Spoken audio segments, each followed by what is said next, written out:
This time I'll call the November meeting of the Haywood County Board of Education to order. This time I'd like to call on Mr. Jimmy Rogers if he'd lead us in our board prayer, immediately followed by the Pledge of Allegiance. Please rise. Let us pray. Kind, gracious Heavenly Father, again, we'd like to thank you for the opportunity that you've given us to be here tonight. Lord, we want to say thank you to the children of Haywood County. Thank you for the parents.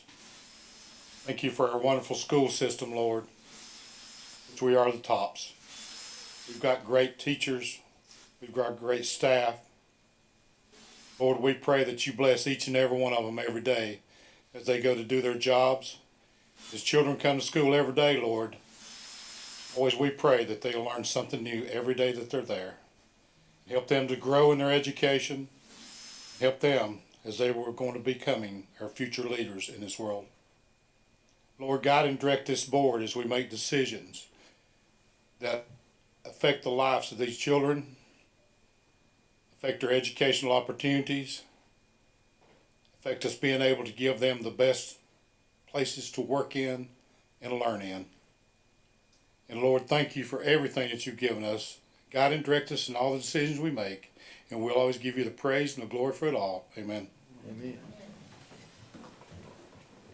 I pledge allegiance to the flag of the United States of America and to the republic for which it stands, one nation, under God, indivisible, with liberty and justice for all.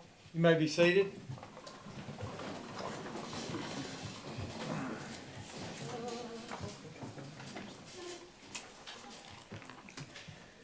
Under announcements, I just want to announce that our next regular board meeting will be held here at the Education Center on Monday night, December 13th at 7 o'clock. Are there any other announcements that need to be made? Okay, under agenda adjustments, I've been requested to move number 7, which is the athletic recognitions, to after number 10. So we have some time for folks to get here. If we need to move it further back, we will, okay? So number 7, we'll go down to number 10A or B, 10B. Also know, Dr. Nolte, you had a request to add an item to the agenda. Is that Yeah, I actually have two, if that's the pleasure of the board. We have two things that are hot off the press. One is a quarantine modification. all right? That we've been working on with public health. And then the other is an update to the board and community on the recent OSHA order regarding testing for folks who have not been vaccinated. And so there's some timelines there, and I wanted to tell everybody about those. Okay. We'll add that after, right before personnel. Would that be okay, Doctor? Yes, sir. Okay.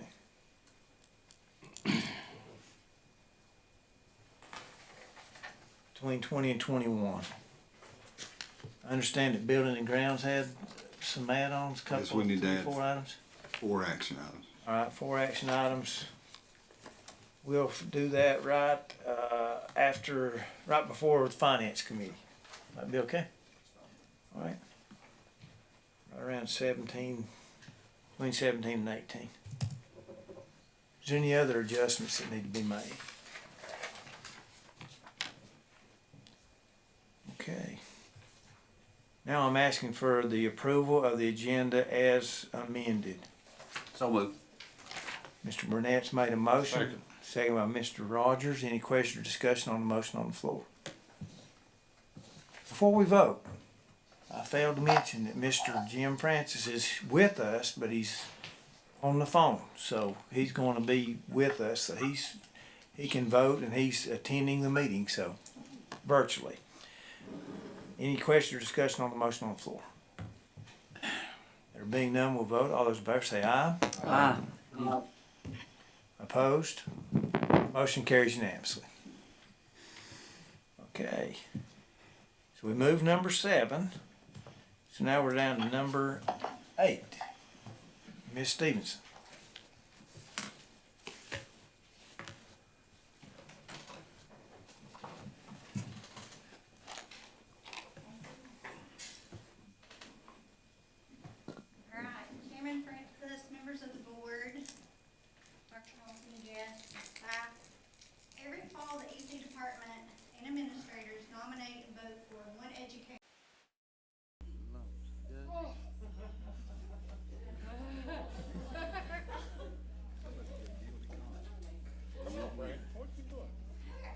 name, and I'm Jim Harley.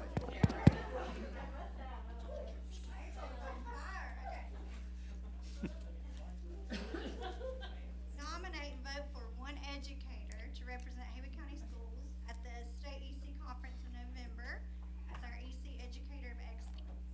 This year, we have selected April Wilson. She is an occupational therapist and a behavior specialist for us.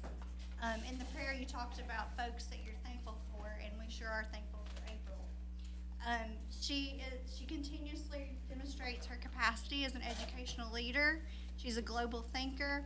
She works as an itinerant in our district with all administrators, teachers, students, and parents. She challenges those she works with to be the best educator they can be and to do what is right for the students they serve. She's an educator who genuinely strives to educate herself and others in regards to children with special needs and with behavioral concerns. She is regarded by her colleagues as one who helps problem solve and offers great resources, materials, and suggestions. She's not afraid to get her hands dirty in the classroom. Above all, she's an advocate for all of her students. So we want to congratulate and thank April Wilson.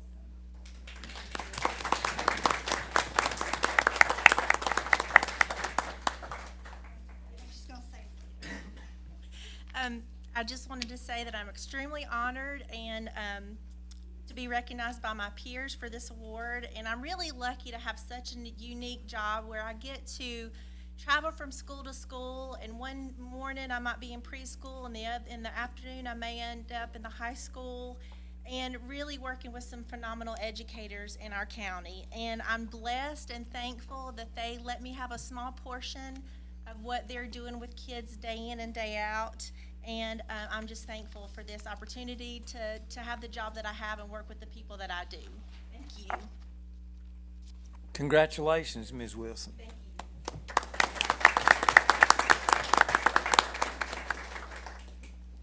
you. Next, we have Ms. Fox for a special presentation about ROTC. Chairman Francis and members of the board, Dr. Nolte, Dr. Putnam, Ms. Barker, and guests. We have with us tonight the president of the Tuscola High School Air Force ROTC Booster Club with a presentation. So it's my pleasure to introduce Ms. Tana Baker.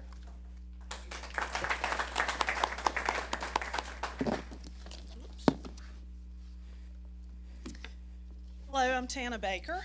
I am the president of the ROTC Booster Club at Tuscola. I'd like, first of all, to thank you for allowing us to present to you today. Let me begin by sharing some background of the program and the mandates that govern it. The United States JROTC program began in 1911. In 1964, the U.S. government passed into law Title 10. You'll hear more of that. It is Title 10, United States Code 2031, Chapter 102, Armed Forces Junior Reserve Training Corps. The purpose of establishing the JROTC program was, and still is, to instill the value of citizenship, service to the United States in all aspects, personal responsibility, and accomplishment. Here in Haywood County, we have the privilege of being home to two outstanding JROTC units, Tuscola Air Force JROTC and Pisgah Navy JROTC. The positive impacts for the citizens of this county and this school system are and the citizens of the county and the school system are immeasurable from both units, but for this discussion, we'll be talking about Tuscola. Excuse me, I've got some jitters. The Tuscola AF JROTC program was established in 1972. The cadets of this program are probably most known for their presence on the football field in their crisp blue uniforms, presenting the colors before the ball games. What they're probably less known for are the long hours that they spend performing community service. When other students are enjoying their free time, our cadets are busy helping others. This help comes in many forms, from the more prestigious color guards to the less glamorous trash pickup for Adopt a Highway. On any given Saturday and after school, our cadets are out making life better for our communities. Our cadets log over 2,000 We'll say that again. Over 2,000 volunteer hours from August to May each year, and have done so since its inception.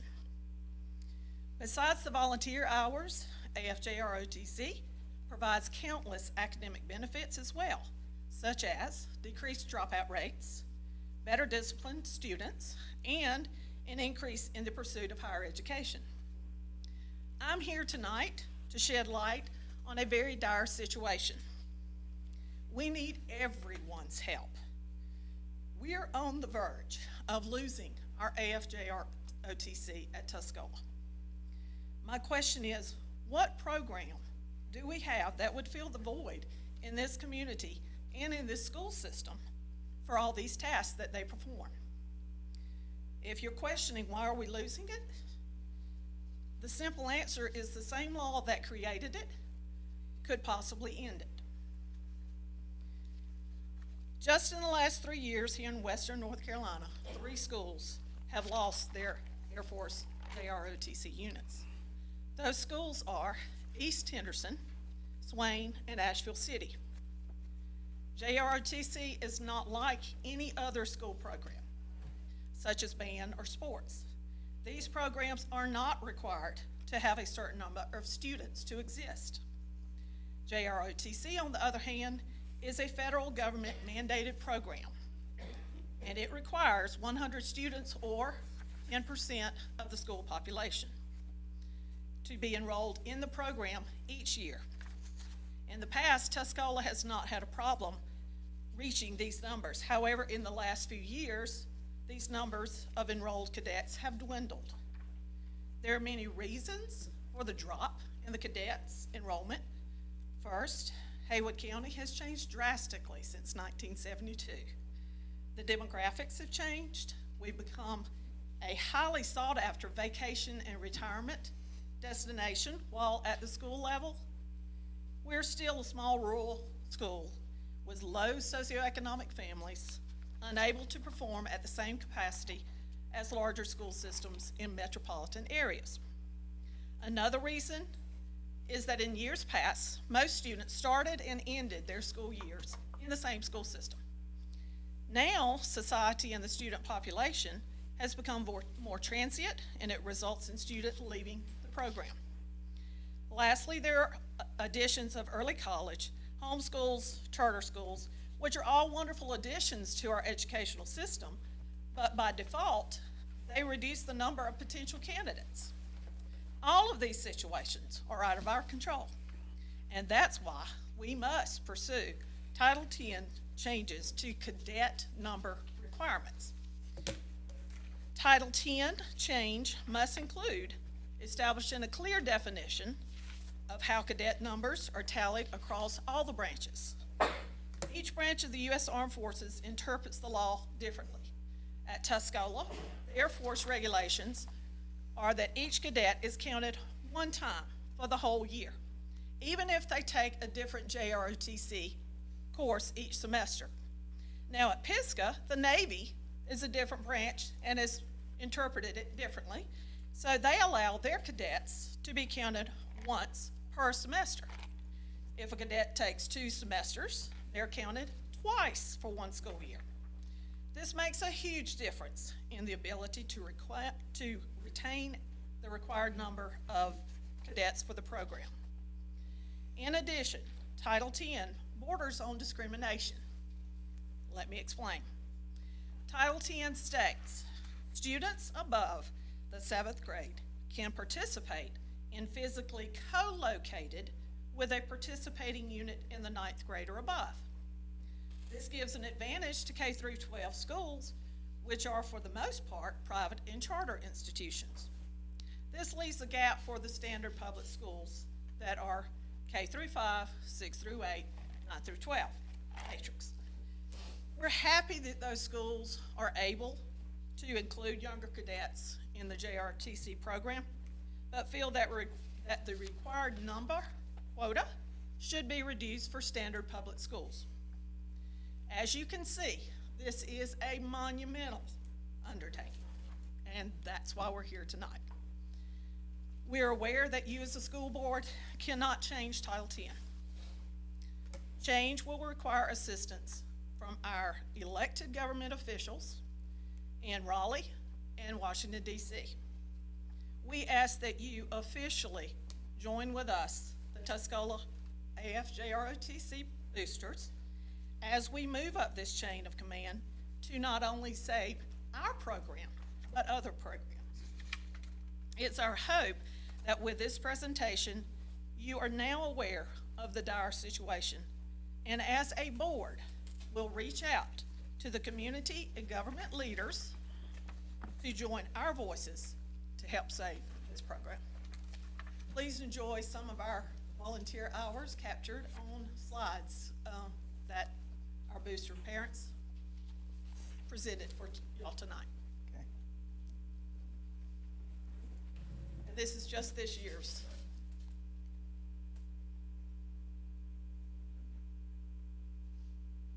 Very good.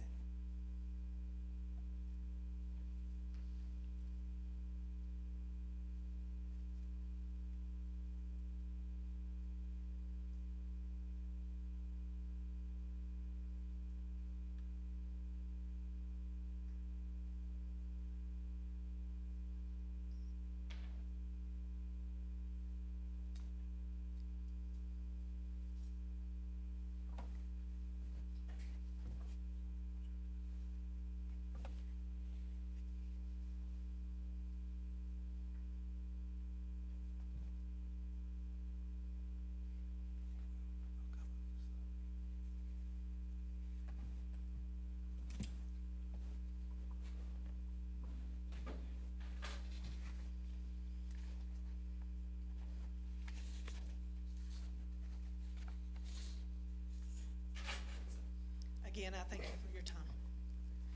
Thank you, Ms. Baker, for coming to us.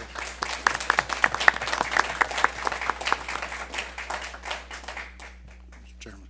We've been made aware of the situation at Tuscola and the ROTC program, and we're very concerned as well. And Yes. I think we've reached out to some of our legislators as well. We as a board will look at maybe coming up with a letter. I think Mr. Rogers had just asked me if we'd do a letter in support of the program to our legislative delegation, so that would be something we could do. Did you have something, Doctor? Did you want me to detail other things that we've done? Yes. I know y'all are please. well. Yes. And Ms. Baker, that's a better presentation than I have been making on the phone to various folks. I met with, at their request, the instructors at Tuscola last summer, and they made me aware of this and asked me to work on it. In full disclosure, I did not start doing that as quickly as I should have. There was something, there were some other things also going on, but that's my fault. But I did send multiple messages to Representative Cawthorn's office, Senator Burr's office, Senator Tillis' office, and the U.S. Department of Education. The U.S. Department of Education communication was the least effective, I would say. Got messages back very promptly from Senator Burr and Senator Tillis. Senator Tillis had Lieutenant Colonel Wood speak with me, who is a retired Marine pilot who works for Senator Tillis, and he is sending a message to the Air Force and to the Department of Justice, the DOJ. And again, he didn't make any promises, but he did send that message. I also know one of our board members contacted someone related to Representative Cawthorn's office, and I received a voice message from him late today, and so I'll call him back. But we are equally concerned, and what we have essentially been asking for is what you pointed out, which is that the Air Force count enrollment based upon the number of courses taken like the Navy does. But with your permission, I'll add your information to the things that we send out, because I do think yours is better. Thanks again for taking the time to be here this evening. Thank you. Okay. Next has Ms. marker on here.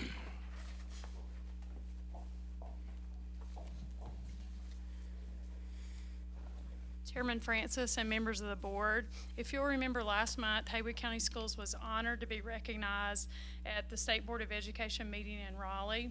Several DPI representatives had visited our schools following the aftermath of the flood and wanted to share the story in Raleigh of the resilience in Haywood County and Haywood County schools. It was a great video clip, and we were appreciative of their visit and taking that story back to Raleigh. Well, during that visit, Dr. Putnam, Graham Haynes, and I invited them to come back to the big game, Tuscola versus Pisgah. They came back. Freebird McKinney, the State Board of Education Director of Legislative and Community Outreach, and Julie Pittman, Special Assistant to the State Superintendent Catherine Truitt, attended. They were blown away from the minute they walked in the stadium, and if y'all were there that night, you know the energy from that game. And those of us that have experienced that for years, well, it was their first time. They talked all night. They could not believe it. They wanted to see it from every angle of that field. They wanted to talk to the fans and people. They were just mesmerized. And again, they took that story of community back to Raleigh and the state board and how proud they were of our county and how they just could not believe how people could come together and haven't endured such tough times. And they showed yet another clip. And at this time, if you allow, I'd like to show the clip that they showed at the State Board of Education meeting last week. Absolutely.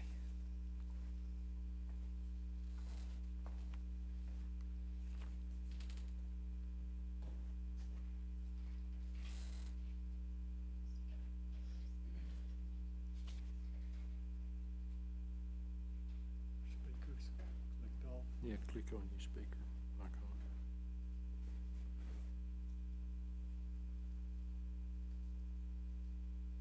Listening starts with all of us, and I think sometimes start echoing the committee's Vice Chair Kamnitz's words. Listening starts with all of us, and I think sometimes it's as simple as seeing and being seen. We were invited to attend a series of football games across the state during the month of October, and this one really stuck out to us. And there's a story here, and this was the Friday Night Lights event of Tuscola versus Pisgah High School. And it reminded me of one of my best friends, Patrick Henry's song called Living in a Football Town. And there are a couple of phrases that always kind of jump out to me, because I didn't grow up in a situation where we had, an event like this game right here. 12,000 people. The 50-50 winner won $9,000. And so just to kind of put those things and encapsulate some of the moments. A couple of lines from that song are, 100 yards of sacred ground, living in a football town. Life is simpler than everything working towards 1st and 10. Behind the field, there's a railroad track. All stars leave, salesmen come back. People come from miles around living in a football town. And I hope that these pictures do justice to what our team got to experience. This is literally sitting on the top of the middle school with Principal Graham Hayes and Assistant Superintendent Jill Barker looking down on this event.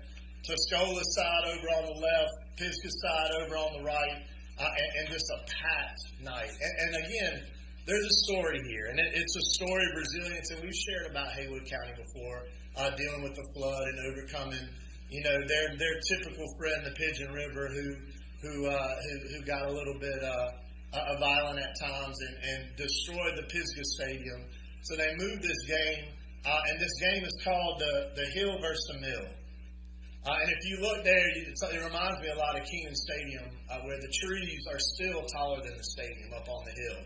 But if you look here, this is the mill. So this is Pisgah. And you can see the mill in the very background. The Pigeon River is right there on the right.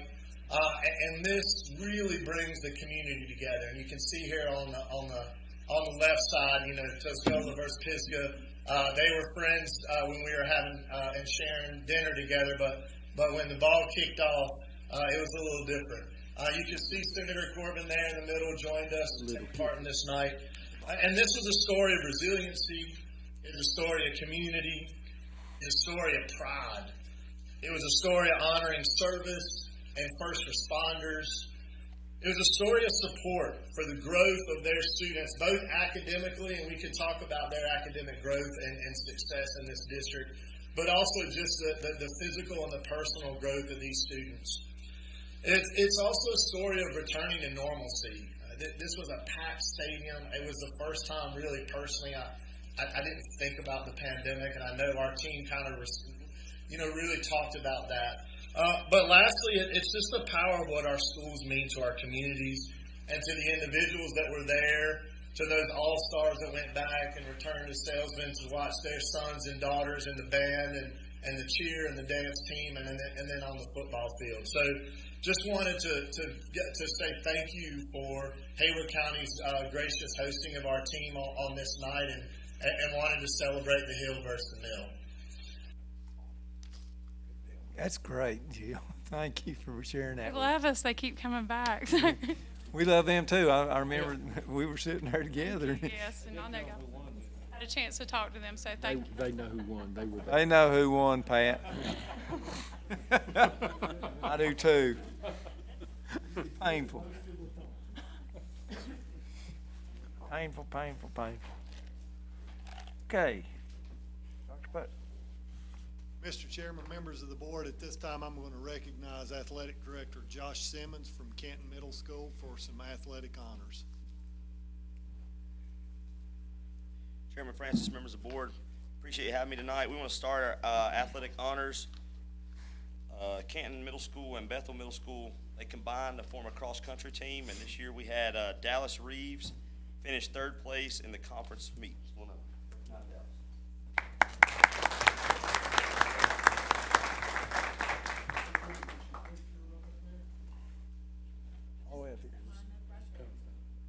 Stand in front of those people, make them look better. There you go. There you go. That's it. We'll get you some more people.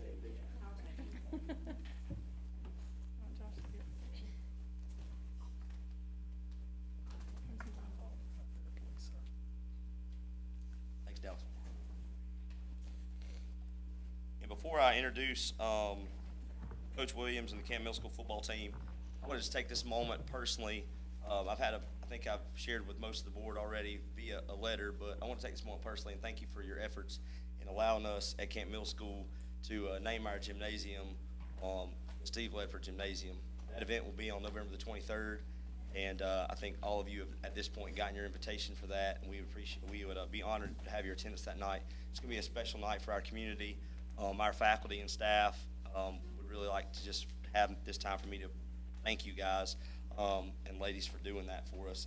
It is extremely special to me and extremely special to our staff, so we appreciate you for that. I'm now going to introduce Coach Blaine Williams, wherever he is. Canton Middle School's football team this year had an outstanding year. They went 8-0.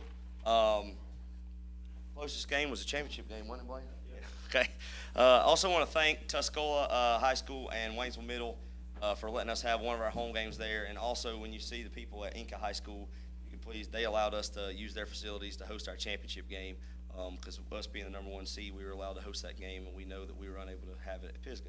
So we had it at Inca High School. But I just want to congratulate Blaine Williams, and he's going to introduce his team.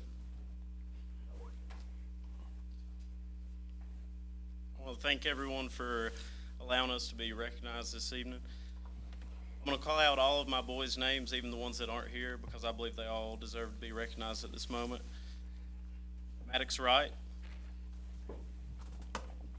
Brandon Jordan,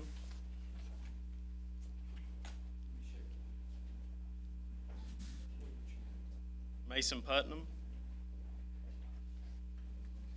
Luke Griffith,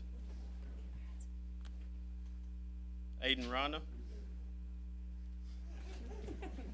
Logan Williams, Keaton Mason,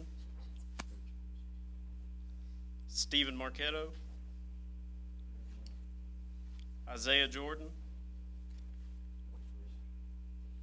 Landon Pope, Levi Early, Camden Yawn, Hunter Nelson,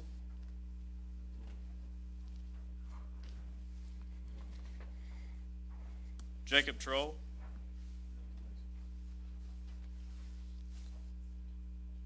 Landon Allison, Jaden Garcia, Zachary Shove, Kelsey Doer, Trevor McCracken, Jackson Bautista, Luca Francis, Dominic Black, Nevin Browning, Maverick Garcia, Jordan Capps, Malachi Sawyer, Peyton Gunter, CJ Webb. And these boys did something that a lot of teams probably couldn't say they did after losing their home field, losing their athletic director, and then with COVID as well. So boys, I'm proud of yous, and this whole county's proud of yous.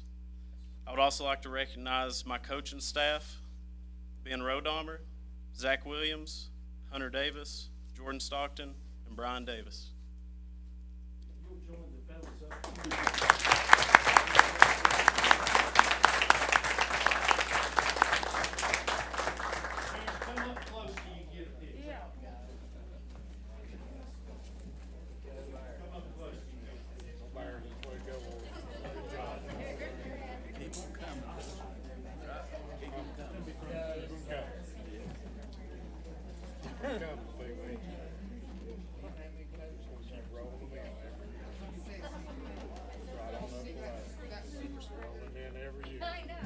Everyone look out here and smile, mask or no mask. Take it off if you want to for a picture. You get 15 minutes without it. Spread out, I can't see his face, I can't see. Spread out. Zach, your voice is tall. He's becoming a photographer now. You need to see that smile.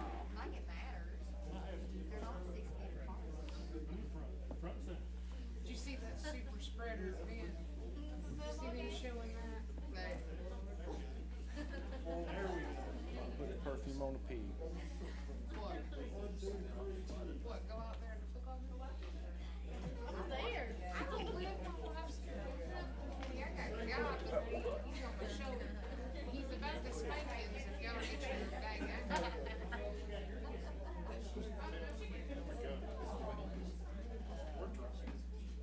I keep giving you one. Now don't you roll off that thing. They'll mark you down as the height of the coat, and you better know them.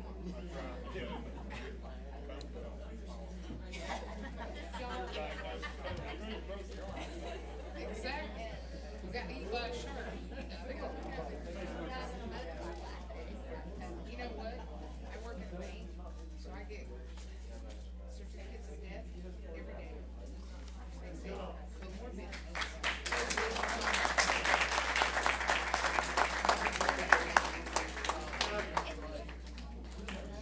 No, Congratulations, man. Good to see you, Zach.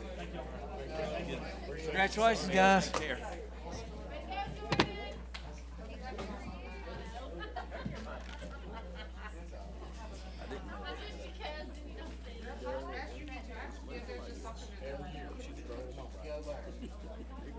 y'all, I'm ready for that. Pretty good size, young. Yeah. Proud of y'all, proud of you boys. You're done. He's a couple.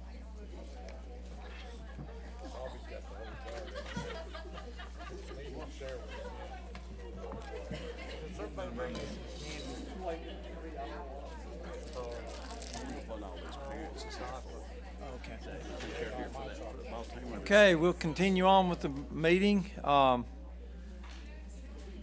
is our open session time. We've had 5 people sign up to address the board. Now is the time period designated by the Board of Education for public comments. This time is set aside for comments from the general public in regard to matters of concern to the public.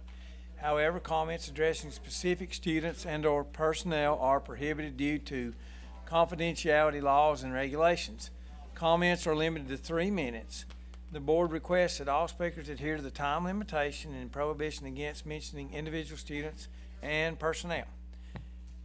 First up, we have Miss Stephanie Bell.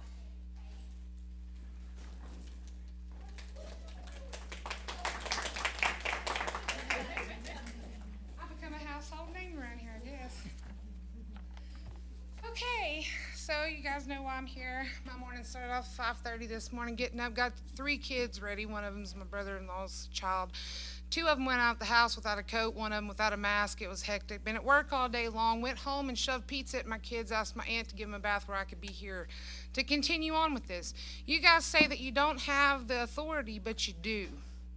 The CDC is, the way that the health department is trying to have control over you guys is by saying that there's a communicable disease. Let's talk about communicable diseases.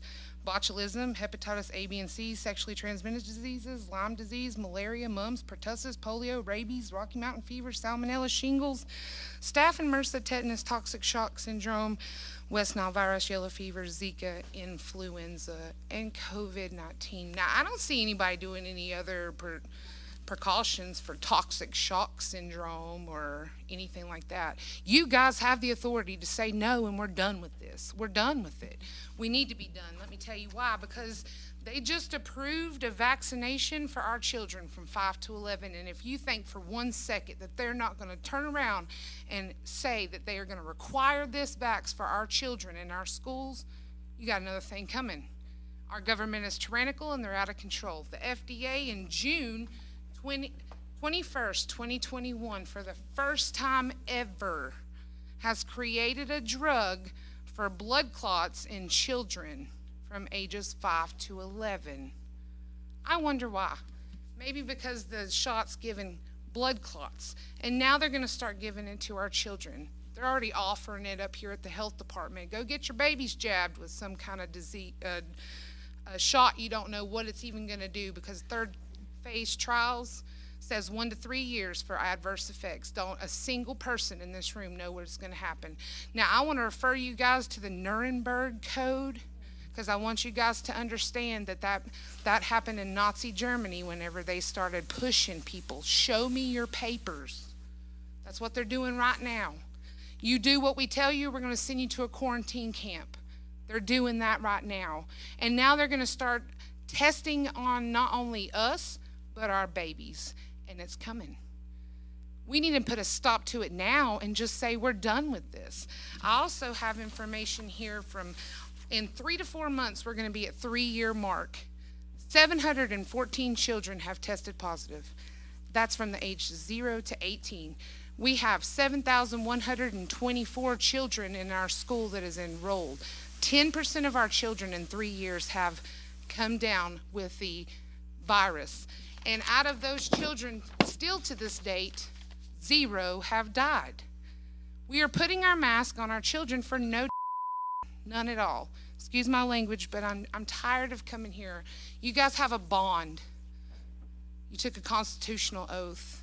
I don't want to have to come after your bond, but I will if I have to. Take the mask off of our babies, please.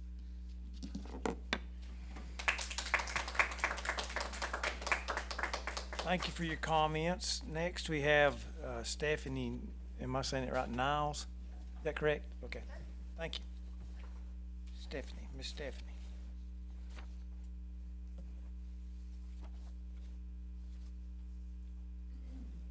This is my second time, and I'm actually reading something for a friend of mine who could not be here tonight, and me and her agree on everything. So it says, "You've muzzled our voices just like you're muzzling our children. What is the outcome of this?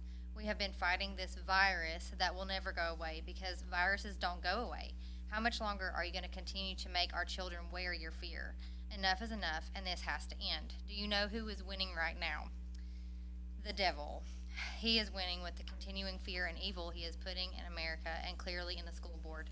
We are parents who make decisions for our children, and I will never co-parent with the government.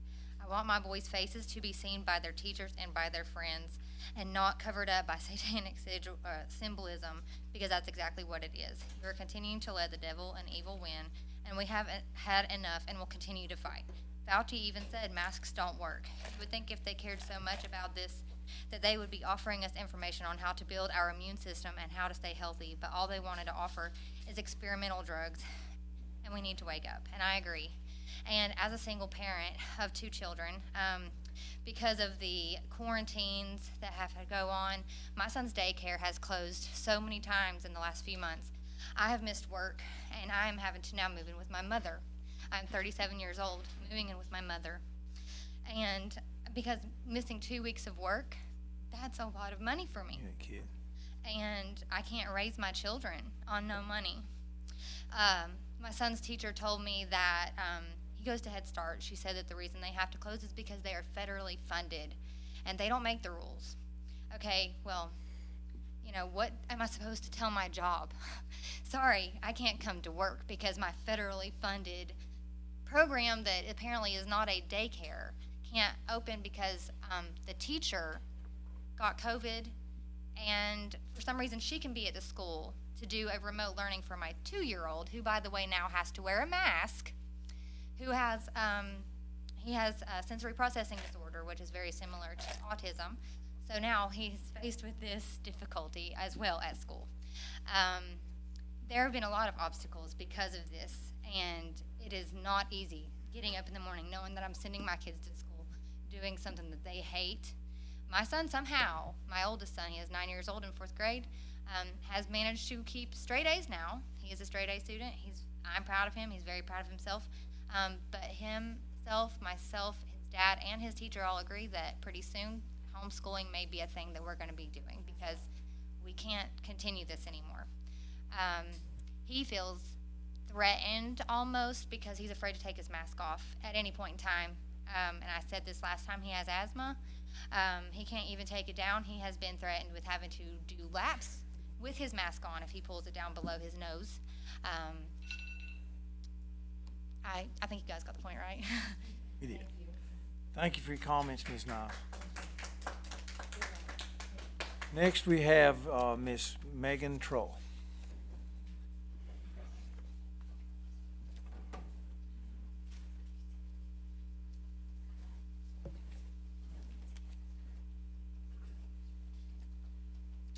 Good evening. Good evening.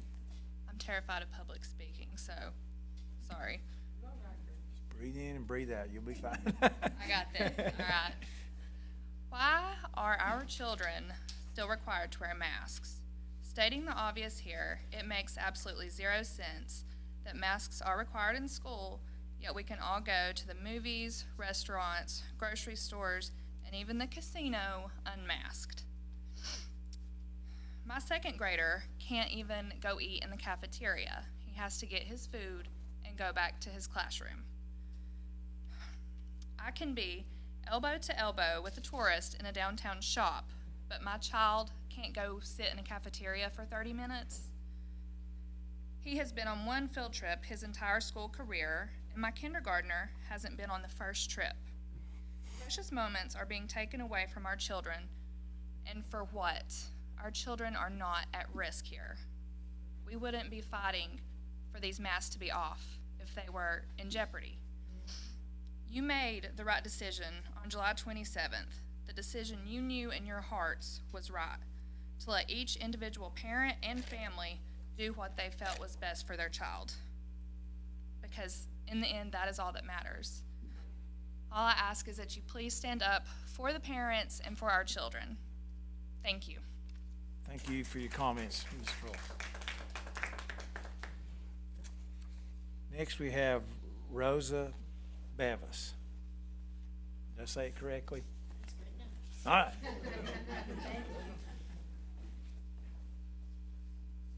I didn't come here to speak, but ended up thinking about this.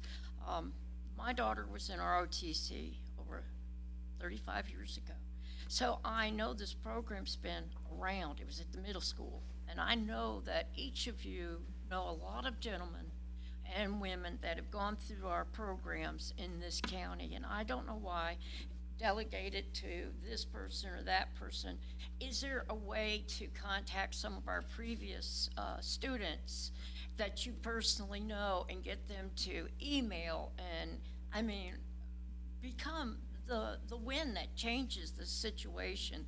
There's enough influence right here and here to help these kids have their dreams. I saw a doodle of my granddaughter that's in ROTC at Tuscola, and it was her in a tank.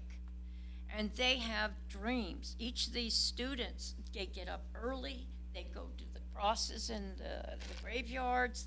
They do so many things, and they look forward to it. There's not the drugs and the drinking problem because they're motivated. So that's one thing. Second thing, I stood in front of the courthouse. I made a sign, and I stood there, and it said, freedom, liberty, no mandates. I want you to know that I stood there for an hour and a half. I got honks, I got this, and I only got one person that whole time. And so I know that this county is full of people that love freedom.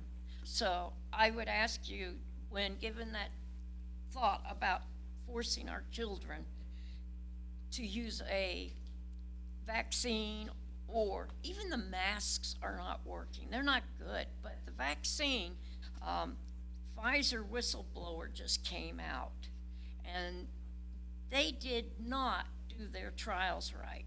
There was 547 or 77 locations, and the FDA only went to 7. So there's a lot of dirt going to come out about that. So I ask you to use your influence for the children and for the older children. I mean, you guys have all the power, and you got a great county. I moved here because this is a great place, and you can save them and the little ones. So that's all I ask. Thank you for your comments, Ms. Bear.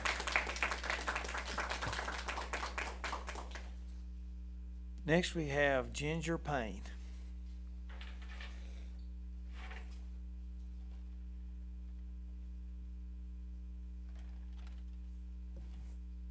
Good evening. I want to, I guess, come at you from a scientific standpoint. I lived in a Mission Hospital, Mission Children's Hospital, with my daughter who had cancer for more than a year. And being in that world of having a child who had cancer, you learn a lot of science that you never wanted to know. I learned that these masks that you're making our children wear, they are not effective against a virus. I know this because my child was made to wear one so that she could leave her hospital room. Okay. Those masks are, even these surgical masks like Dr. Nolte is wearing, they're not effective against a virus. They are somewhat effective against bacteria, but not a virus.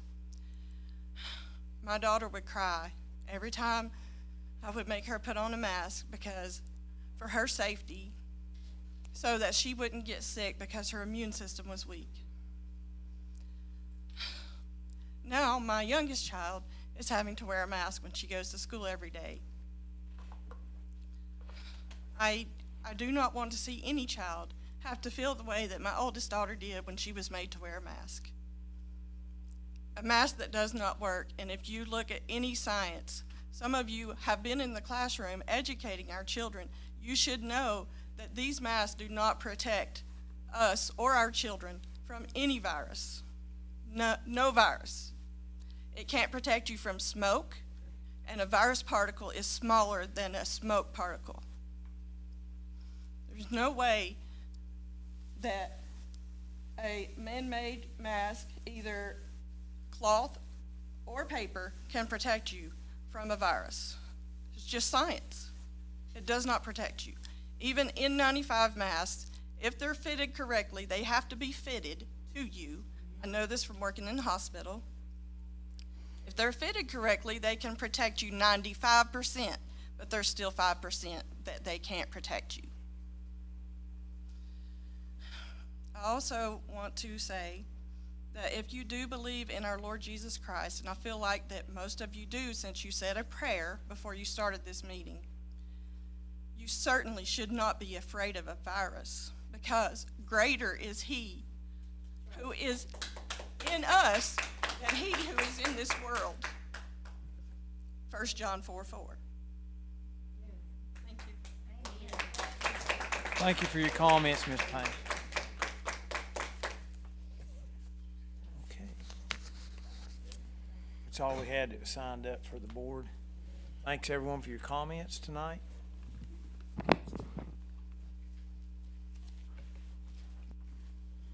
Board members, you've had an opportunity to read and look at the October 11th closed and regular session minutes and the November 4th closed session minutes. Motion to approve. Second. Mr. Henson's made the motion to approve the minutes as presented, seconded by Mr. Nesbitt. Any question or discussion on the motion on the floor? There being none, we'll vote. All those in favor say aye. Aye. Jim voted in positive. Any opposed? Motion carries unanimously. Okay. Next, board members, we need to approve our trip to the North Carolina School Board Annual Conference travel. We always seek approval for those, any of the trips. So I need a motion to approve the board members that are going to attend. Make a motion. Okay, Mr. Burnett's made a motion. I'll second it.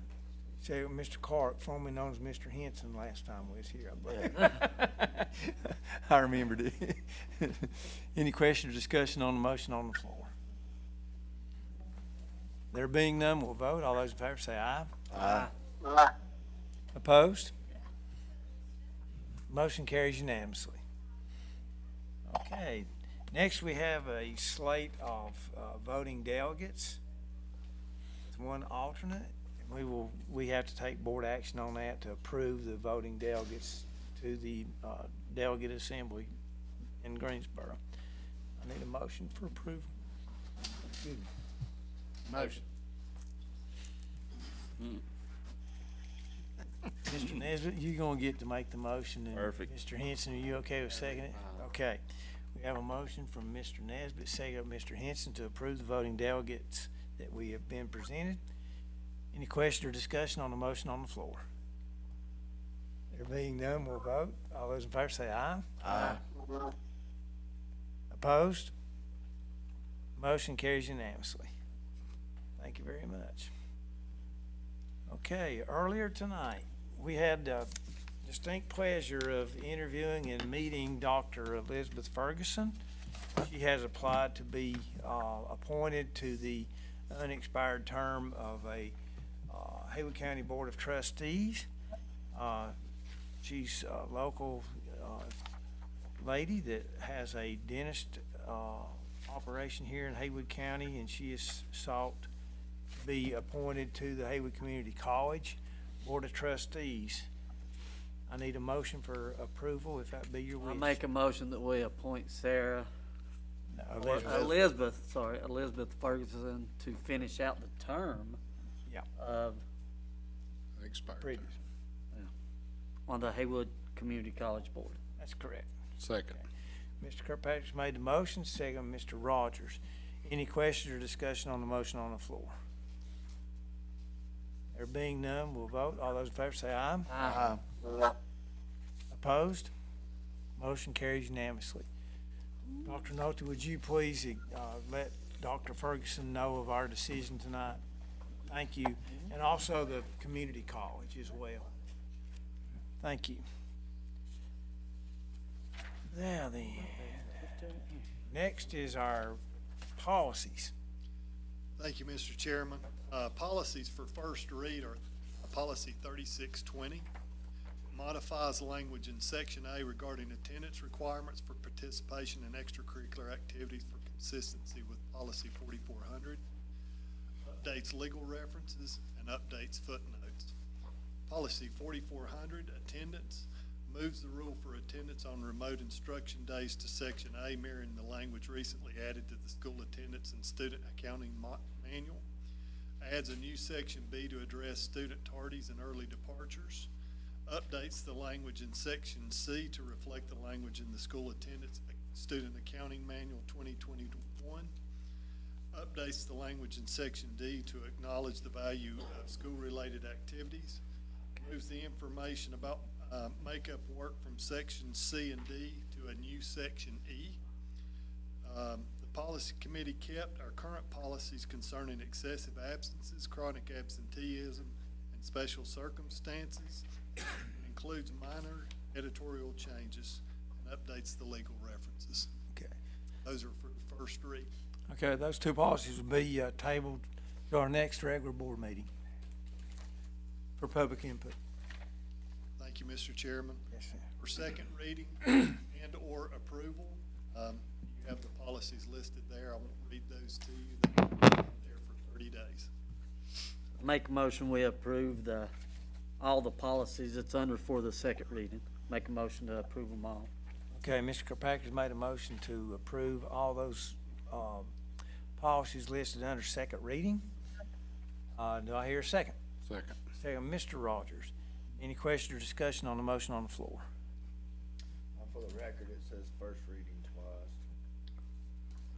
On the printed copy, on the Okay. electronic copy, it's correct. Okay, good. Just wanna make sure. Yeah, it's the second reading list. Thanks for bringing that out. I just want to make sure. Yes, sir. Any other questions or comments before we vote?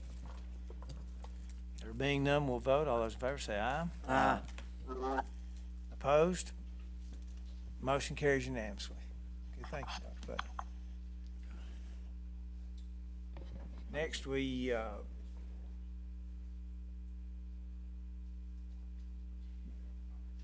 want me to do it?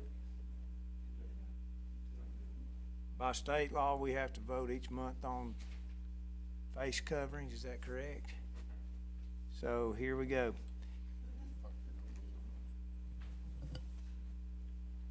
At this time, I need a motion to approve keeping our current policy in place.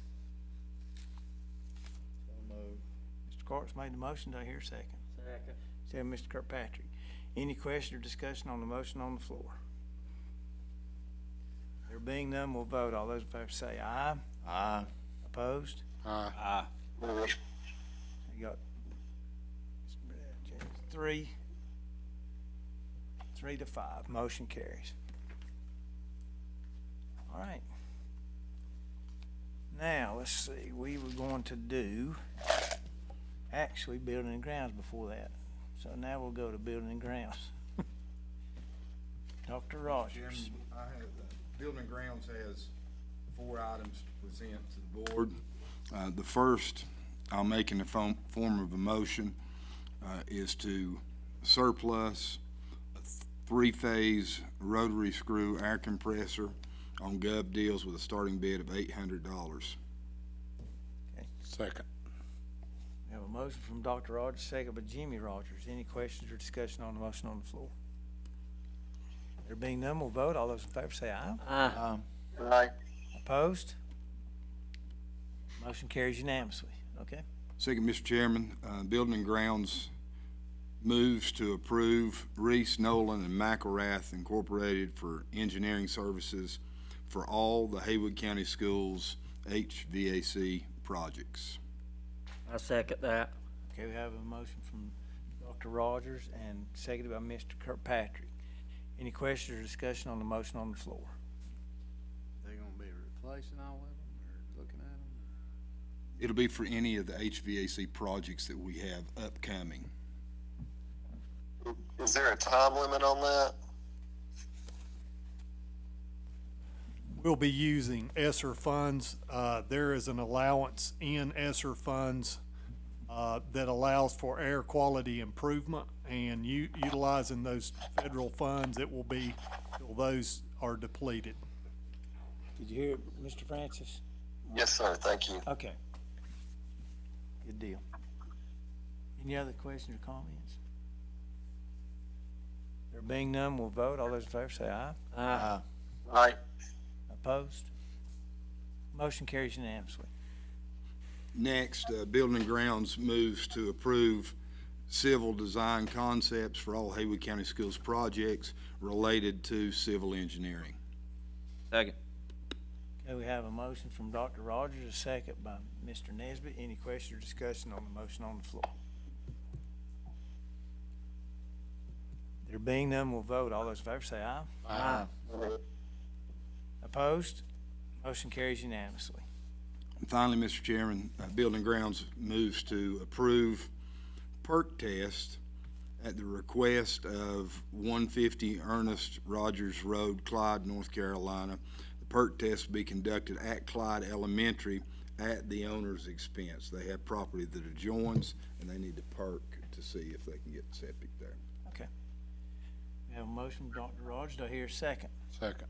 Second, Mr. Jimmy Rogers. Any question or discussion on the motion on the floor? There being none, we'll vote. All those in favor say aye. Aye. Aye. Opposed? Motion carries unanimously. Thank you, Mr. Chairman. That's all we have to Thank do. you for the hard work of the Building and Grounds Committee for all the work you're doing. Looks like we're moving along with some things. That's good. Very good. All right. Next, we'll have our regular monthly financial reports. Mr. Francis, the Finance Committee reviewed all the monthly reports earlier today, and everything looks good. I'd like to bring them as a motion to approve, please. Mr. Clark's made a motion to approve the financial statements. Second. Joe, Mr. Nesbitt, any question or discussion on the motion on the floor? There being none, we'll vote. All those in favor say aye. Aye. Aye. Opposed? Motion carries unanimously. You had one other item. Yes, sir. So after a lot of discussion and discussion with the county commissioners and all, I would like to bring a motion to raise the board compensation to $2,400 biannually for the board and $3,000 biannually for the chair, please. Okay. Effective, Motion, Mr. Clark, do I hear a second? effective 2021-2022 school year. So it goes back to Yes, sir. July 1st, basically. I have a motion from Mr. Clark. Do I hear a second? Second, Mr. Henson. Any questions or discussion on the motion on the floor? You're saying that's 24 for board members, which is 1,200 Biannual, yeah. Twice a year. Bang. here. 4,800.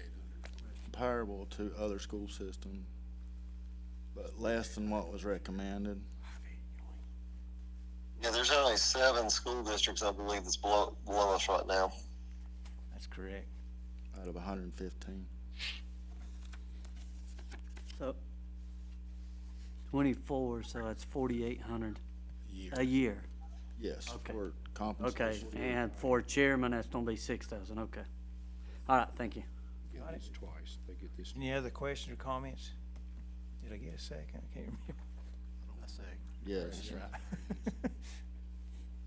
Any questions or comments? There being none, we'll vote. All those in favor say aye. Aye. Aye. Opposed? Nay. Got 2 to 6, 6 to 2. Okay. Motion carries. Dr. Nolte.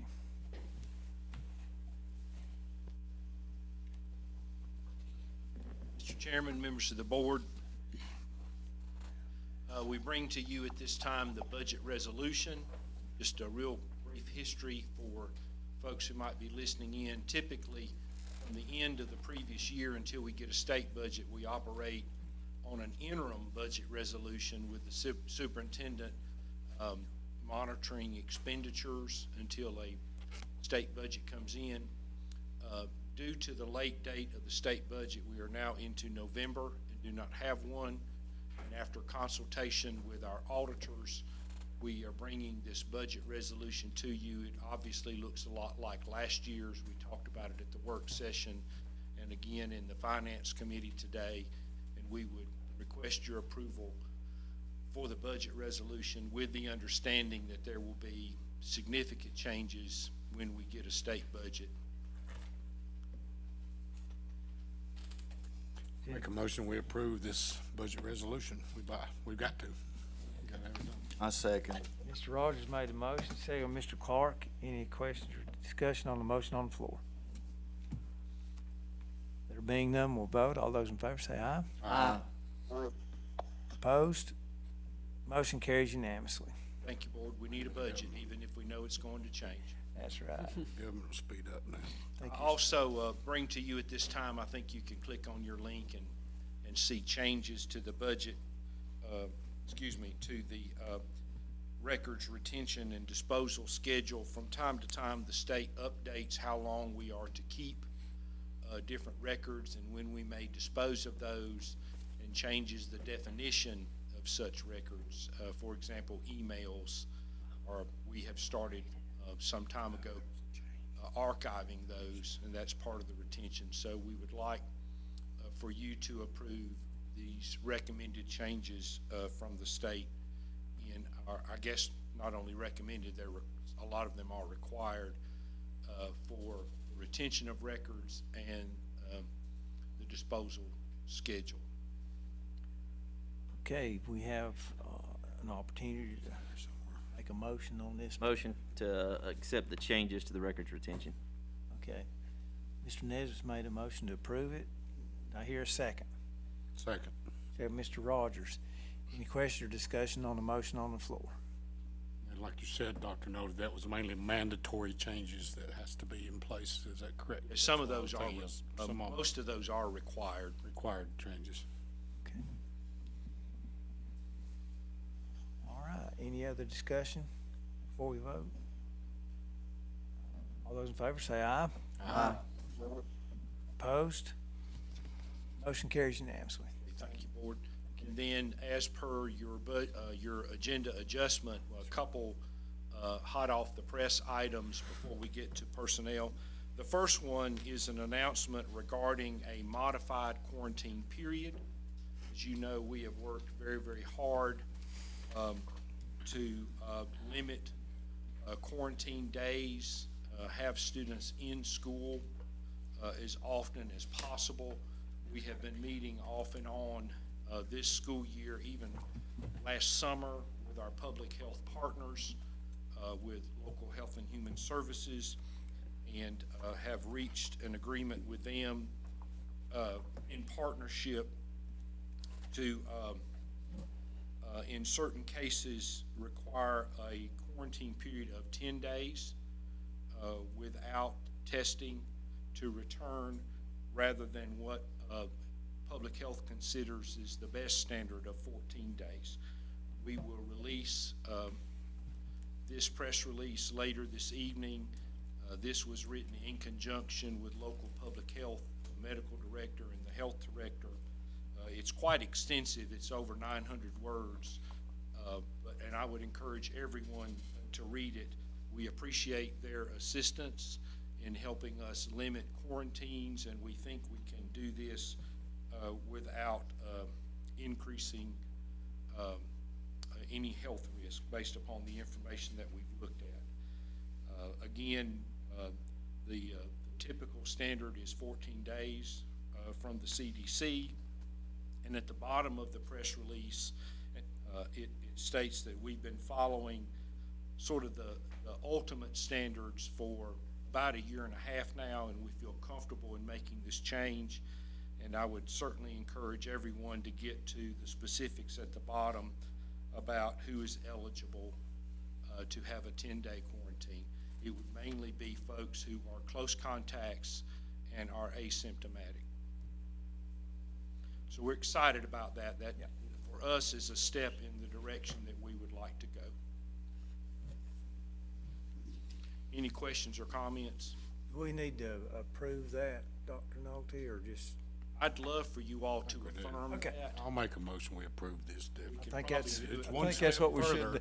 We need to go further, but This is effective immediately. One step. Be effective tomorrow. Okay. We have a motion from Mr. Rogers. Do I hear a second? Second. Second, David Burnett. Any questions or comments on the motion? Yes, let me ask a question. Now, the 10 days, I understand that. Now, has the health department gave us any leeway on 5 days test? If it comes back negative, then they can come back? Well, what we have said at the bottom of the press release is that we will monitor this for at least 30 days, and then we'll talk again and see if this is good, if we need to be more restrictive or less restrictive, and this is the agreement that we've been able to come to at this point. So the answer is no, they have not. They have not wavered on that. We have not gotten a consensus on testing after 5 days. All right, thank you. And I think that it's very relevant to say that we know, and I think most people can agree, that the best situation for students is in-person learning. So the sooner that we can return them from quarantine, the better off we are. Now, in saying that, the school board takes a lot of pressure and heat and comments on masks. We know that masks are the only thing that prevents quarantines. If we have students in masks, the likelihood of having a close contact that results in quarantine is dramatically reduced. So if you want the real answer behind the masks, that's the reason. It prevents quarantine. Okay. I've got one thing too, and it's related to this. It's not the quarantine, it's just a question on the quarantine from our health department. Example, a parent gets tested positive. Then the child comes, that's on a Saturday, the parent's tested positive Monday. Okay, the child's taken out of school Tuesday morning. The child's quarantine does not start till 10 days after the parent's 10 days are up. Then it's another 14 days. There's 24 days this child's out of school. This is ridiculous. Yeah, that should. That's been happening several times now, and that's what the healthcare nurse said. Oh, well, your your mother's date started on the 4th, so we got to wait till the 10th. But then your 14 days begins the 10th, even though you're not in school that whole week. And the children were both tested; they both tested negative. And I didn't know if we were. I was not really aware that they were doing that to us. I mean, they're going by the parents' test date, and I think somebody really needs to hound them. I mean, I'm upset with that more than anything. We want our kids in school too. We want our kids in classroom. This policy needs to be modified to where that they can, if the parent tests positive, that kid is just like any other close contact. They should have 10 days. They shouldn't have 24 days. That's ridiculous. Well, we can add that to our conversations with public health. The regulations around quarantine are pretty clear in that those are controlled by local public health. And, we've all along the way tried not to determine quarantines and count days and so forth. Because that's not our job. Yeah, that's not what they're not obliging with us. We'll certainly add that to the conversation. Sure. I would say that, I'm thankful to go from 14 to 10 when it starts. I think that will be helpful.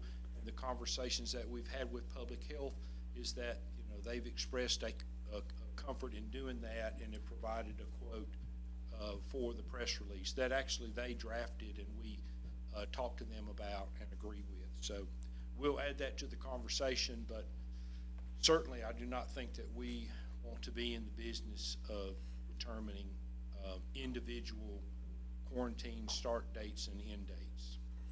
Are we still in the business of principals, assistant principals calling and telling a student that they're quarantined if they have any questions, call the health department? That's a nurse. We're doing that a lot less because our quarantines are significantly reduced after the first week or so. Well, yeah, because we're wearing masks, okay, but I mean, yeah. I'm not saying that that's not happening, but for the most part, our role is to assist public school nurses with people who were in attendance, where people sat, whether or not they really did have their mask on, and most do, thankfully. We're providing input to them about what we see at school, and then they are working with the families to identify the beginning and ending quarantine days. Well, okay, it's another, only thing I'd like to say, and then I think one thing we did pass that we don't want to keep the mask mandate. Yet, I think when you're in talks with the health department, because I know myself and Mr. Francis, we've talked about it, the whole board don't need to sit down with two people, and they're usually a small group of board members that go and talk with them, just like you and Dr. Putnam. But I think when it comes to the mask requirements of where we're going from mandate mask to optional mask to no mask, I think we've got to look at that because the way that we've got it set up and the way that we just approved it, there's no possible way to get to optional mask the way that the trends are going. Because right now we're at 19 per 100,000. 19 per 100,000 is nowhere near 6 new cases a day on a 7-day rolling period for 3 weeks consistently. We've got to get below 6 cases per day in a 7-day for 3 weeks. It's not going to happen. So until that changes, we're going to be in masks the way that we keep on going. So I wish we could look at that and maybe see if they would waver a little bit on the daily numbers to get maybe to that point where we can go with optional mask.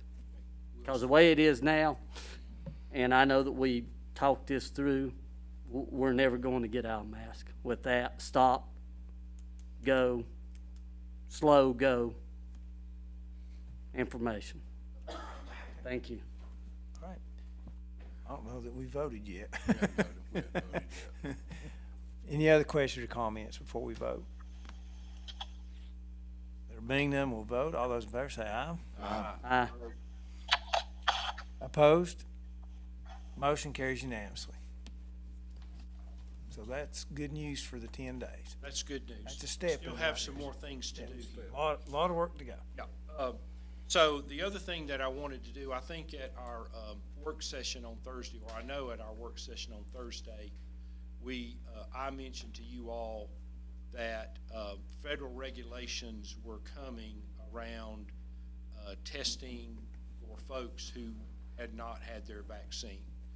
And we had seen some initial communication from the state superintendent.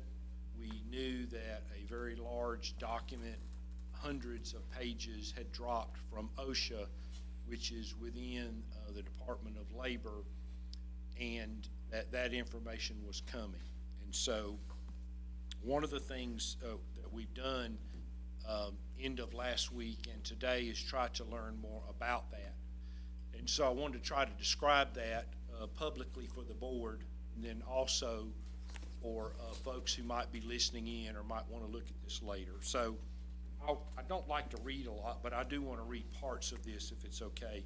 I pulled most of this from a letter that came from the state superintendent of schools because I trust her take on rules, even if we don't like those rules.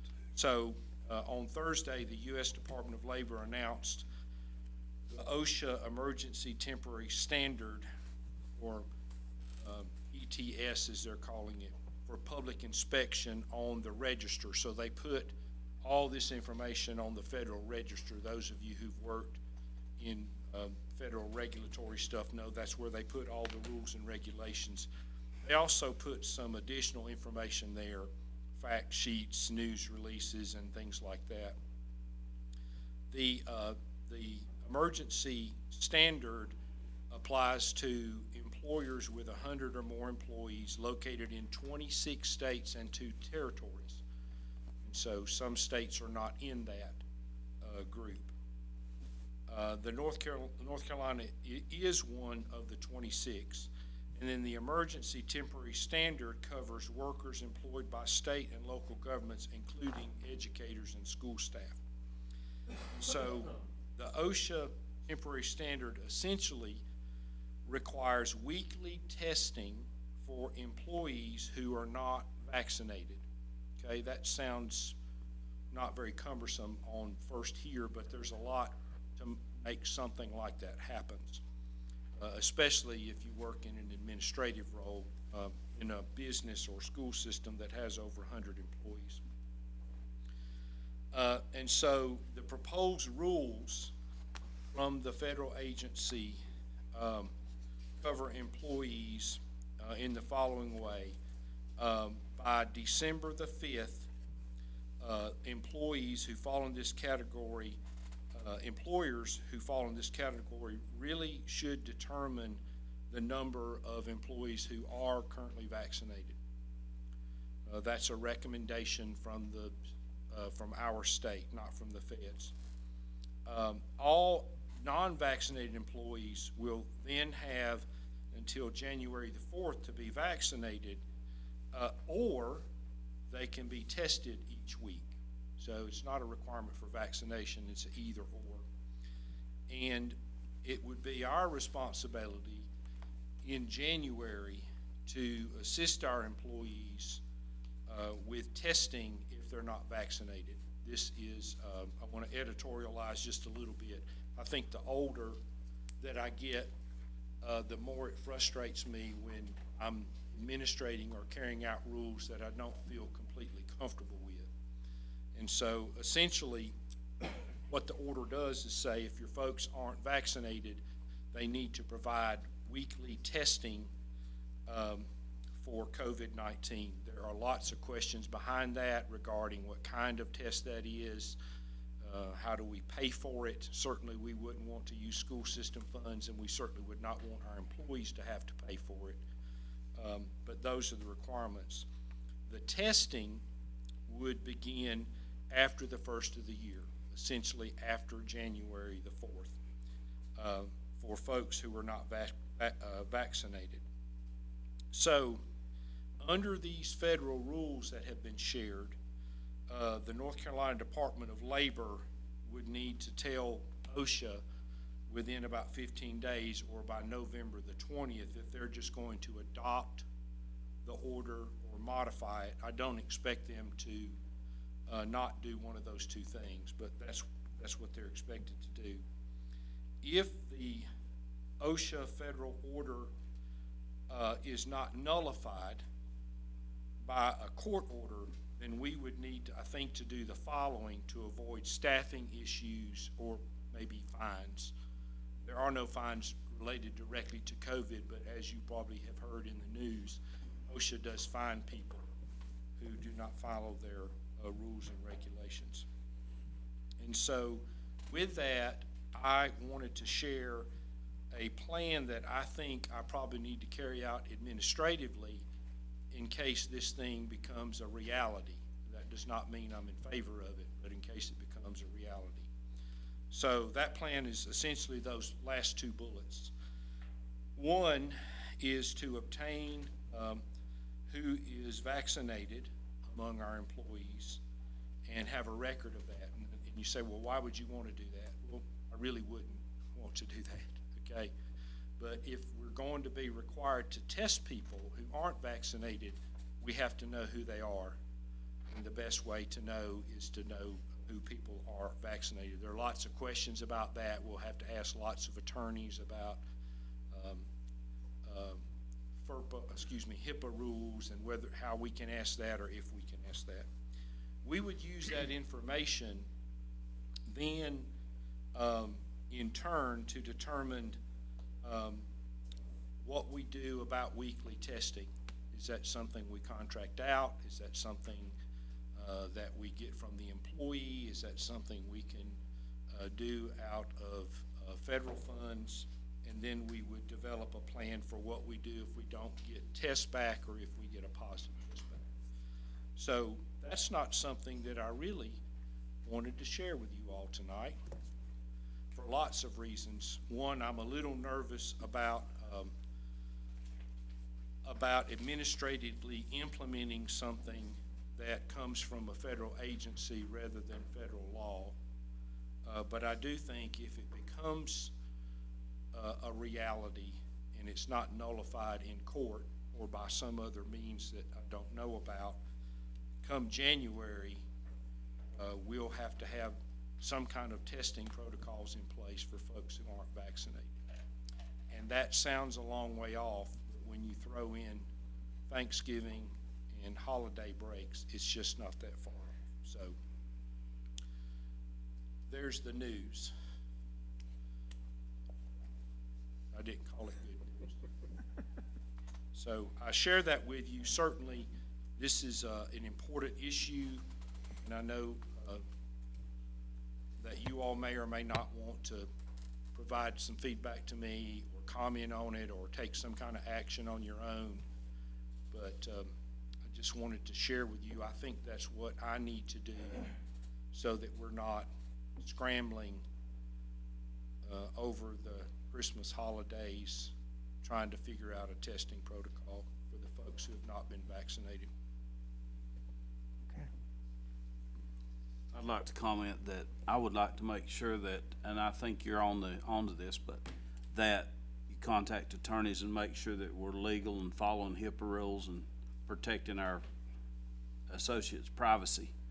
And, of course, hopefully some of these challenges to this and it's not legislation, to this order or whatever it is, hopefully some of those will stand up in court.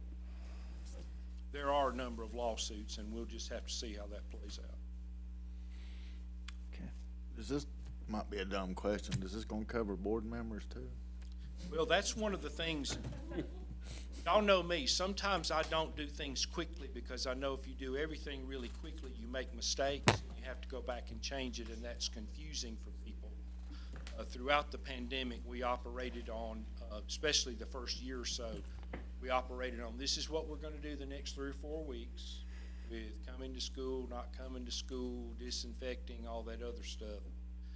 And then when we got to the end of that time period, we looked at it again, and the board met for the 39th or 40th time, and we made the next thing. I do think some of the questions we'll need to ask is, does this apply to the board? Does this apply to contracted services? You know, we have public school nurses who are contracted. We have some therapeutic services. We have other employees who are in our buildings. So we'll have to ask a lot of questions to make sure that whatever we do to make sure we can provide some testing is legal. And I appreciate I'm being a little facetious here, I appreciate the significant notice that we received when it started coming out Thursday, and we have holidays in our near future, and if it becomes a reality, we'll need to be ready by January the 4th. All right. Well, that was the not so good news. Next, personnel. Thank you, Board. Board, at this time, I'd like to present the personnel that we shared previously in closed session. For your information, separation from employment, we have 16. Employee status changes, we have 2. A leave of absence, we have 4. For your approval, employment, we have 20. Employee status changes, 34. Substitutes, 3. Employee coaches, 4. Non-employee coaches, 5. Volunteer coaching services, 6. And bus route standard hours adjustments or corrections, we just correct to the database for the routes. We have 73 route times there. I make a motion we approve personnel as presented. Okay, I have a motion from Mr. Kirkpatrick. Second. So, Mr. Clark, any question or discussion on the motion on the floor? Did you say separation from employment, 15 or 16? There's 16, Mr. Rogers. I see it. I got you. I altered the electronic version in preparation to send it to principals. I'm sorry. Got you. I thought I read it in there, and then I looked at this one. All right, thank you. Sorry about that. I have miscounted before. Usually it's Jim Harley Francis who catches me, but I do think it's 16. I tried. Okay. We're watching. All right, any other question or discussion? There being none, we'll vote. All those in favor say aye. Aye. Opposed? Motion carries unanimously. Thank you, Board. Thank you very much, Dr. Nolte. We'll get news to Dr. Ferguson and get the press release out and then go to work on this other item. Okay. Meeting adjourned.